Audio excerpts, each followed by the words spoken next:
Y'all can take pictures of the river. That's more than okay. But just stay up here. And I think we just about got everyone gathered, so I can officially stop yelling and officially start yelling. Good afternoon. Good afternoon. It is so good to see everybody. My name is, of course, Slim Pickens, and I come to y'all from a faraway land in Thibodaux, Louisiana. Yeah, I knew I smelled some Cajuns. Some of y'all think, well, Slim, how'd you get all the way up here? Don't you worry, my friends, I will tell you. I took a boat. Yeah, I sailed all the way up here in the year 1898. Heard there was a gold rush going on. I didn't want to miss out on none of the fun for myself. Well, as it would turn out, there's no gold in Skagway. It's all 600 miles away from here in this place called Dawson City out in Canada. Due to legal reasons I can't fully dive into, Slim Pickens is not allowed back into Canada. So because of this, gold rush is pretty much over for old Slim. Until I got a tip from a local here in Skagway. They said, hey, Slim, you want to take life easy? I said, absolutely, look at me, I'm lazy. They said, why don't you just wait around? About 125 years or so, the cruise boats are going to start showing up. You can teach them how to pan for gold because you took all the time to learn how to do it. I said, that sounds so good. So I waited nice and patient for 125 years for y'all to get here. And you're here! And I'm so excited. And hopefully, we're all excited to find some gold. Yeah, all right. For those not quite enticed, I got something in my pretty little pocket that I would love to show you. These here are genuine 22 karat Klondike gold nuggets. Who is right? Yeah. Those things are good. I was almost tempted there. Now these here are incredibly rare for a couple of different reasons. First and foremost, gold nuggets like this only make up 1/10 of 1% of all of the gold found in the world, meaning 99.9% of all gold comes to us in the form of gold dust and gold flake. Now these are also rare because of how pure they are. These are 22 karat gold. Anything that's 23 and 24 carats has been refined in a laboratory using chemicals and smelting processes. So these are the purest gold that Mother Nature gives to us. And because of how pure these nuggets are and how rare these nuggets are, well, my dear friends, these nuggets are incredibly dangerous. See, I've seen prospectors find nuggets like this inside their pans, and they get so excited they start hooting and hollering, running up and down the road, planning some grand evening out at the Red Onion Saloon. And soon enough, these prospectors, their heart starts to race, and their brow starts to sweat, and their left arm starts to tighten, and they're having heart attacks before they know it. Now, I don't know if y'all know this or not, but there's not a doctor here in Skagway. So for your safety, I've gone through each and every one of our pans and plucked out any nuggets I could find. You're welcome, y'all. You're welcome. I will say, if you are interested in finding a gold nugget just like these, don't worry. Your friend Slim here has a foolproof method, and it's easy, too. All you got to do is take a hike about 300 yards in that direction and see my friend behind the fine jewelry counter on the inside. See, I don't know how they do it, but they have such ready and available access to these nuggets. It's wild. But for the rest of us, we are looking for gold flake, and to find it, we need a couple pieces of specialized equipment, starting with a pan, precisely. It is so difficult to go gold panning without one. Now, once you have your gold found, you need something to store it in. Traditionally, a prospector's poke, that's a technical term, a prospector's poke might have been a glass jar, or a leather pouch, a tobacco tin, just whatever's lying around the camp. But we here at Alaska 360 care so much about the authentic, old-timey experience. So your good friend Slim has traveled far back into the distant past and brought y'all back a relic from a different time. Film canisters. Yeah, that's right. These are harder to find than gold nowadays. Had to sit in the river outside the Radio Shack for a week. But to get that gold, it is a simple 4-step process. Are we ready? Yes. All right, cool. I was going to start anyways. I was just being polite. Step number 1. I'm getting just enough water into my pan to cover up the top layer of rock, sand, sediment, stone, and stuff. For the top layer covered by water, I'm going to take my pan, and I'm going to shake my pan side to side, left and right, get it really moving around. And as I'm shaking this pan side to side, my friends, where is the gold going? To the bottom. And why does it go there? Because it's heavier. College-educated crowd. I love it. Gold is 19 times heavier heavier than water. 6 to 10 times heavier than any of the material in this pan, meaning as I'm shaking it, the gold is sinking down to the bottom. Now, do y'all know when you've shaken your pans enough? Well, when the people next to you are soaking wet. You'll take this pan, you'll shake it flat like this for right around 45 minutes or so.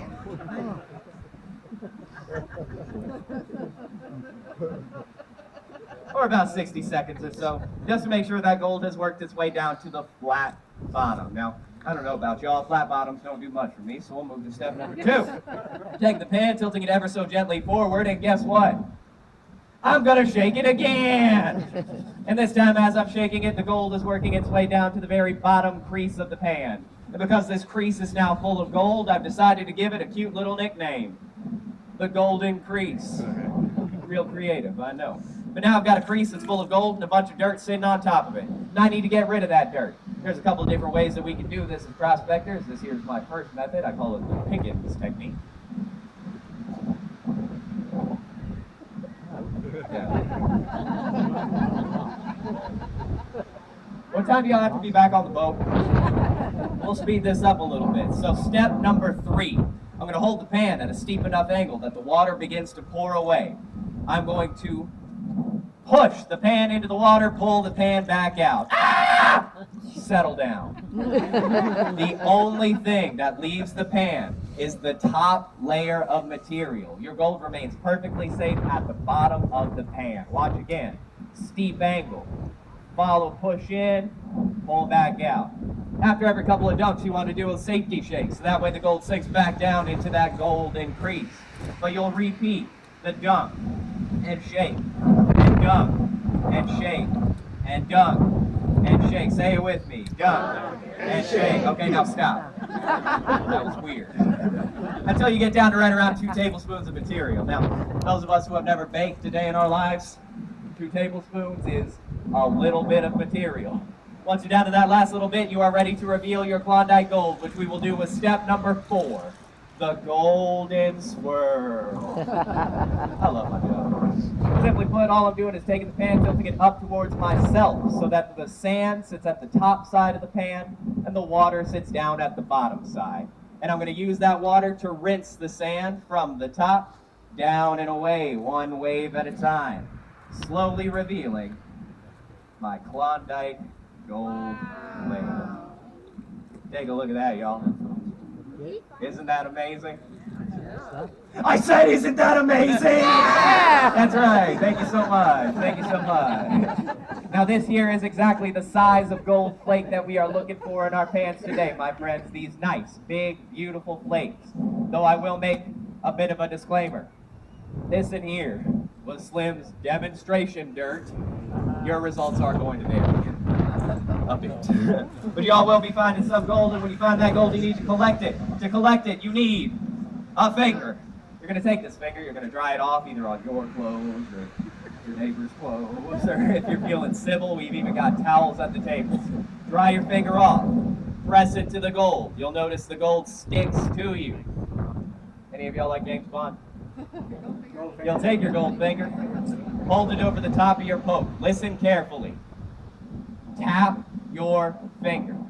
Do not scrape your finger, lest your gold fling off into the far reaches of the universe, never to be seen or heard from again. It's a tragic tale, and yet it happens every day. Again, tap your finger. Once your gold is inside, close the poke good and tight. You'll know that it's closed when you hear the click. Click!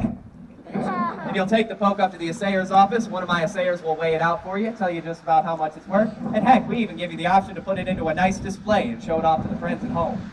And that's it. Sound good? Yeah. Sounds good to me too. So I have one last thing that I want to say, folks, and that's thank you. I know you had a lot of options for your vacation, but you decided to spend a little bit of your time here with us at Alaska 360. And that means the world to me. It's not lost on me for a single moment that right now I am getting paid to go gold panning and look up at Mount Harding. And the only reason I get to be here doing this is because of you all. So genuinely, folks, thank you. Now let's get you over to the gold fields and get you some pans. Hey!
Thank you.